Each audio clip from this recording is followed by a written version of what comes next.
فرح. تعليق على مباراه اليوم يا كابتن؟ والله الحمد لله، تعب سنة كاملة من بداية شهر 7 واحنا شغالين. اللعيبة كلها تعبانة واللعيبة كلها رجالة. من بداية الموسم كنا شغالين مع كابتن أحمد إبراهيم وكابتن مصطفى حسين مدرب الحراس. الجماعة دول تعبوا معانا جامد في بداية الموسم وهم سبب إن اللعيبة واقفة لحد دلوقتي على رجلها.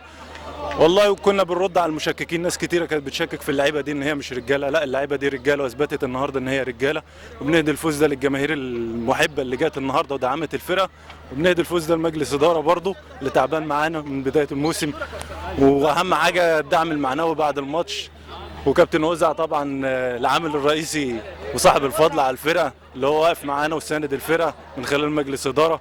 فربنا يكرمنا. وبرضه بشكر اخواتي حراس المرمى اللي معايا في الفرقه، هم برضه سبب من اسباب ان الواحد يوصل اللي هو فيه.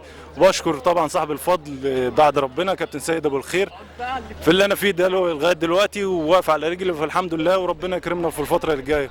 بهدي برضه الفوز لاخواتي الحراس كابتن محمد سمير وكابتن التتش وكابتن حسام حسن، لعيبه كبيره معانا في الفرقه. وبرضه بهدي الفوز للفرقه الكبيره، وربنا يكرمنا في اللي جاي ان شاء الله، وبالتوفيق للنادي بهتيم ان شاء الله.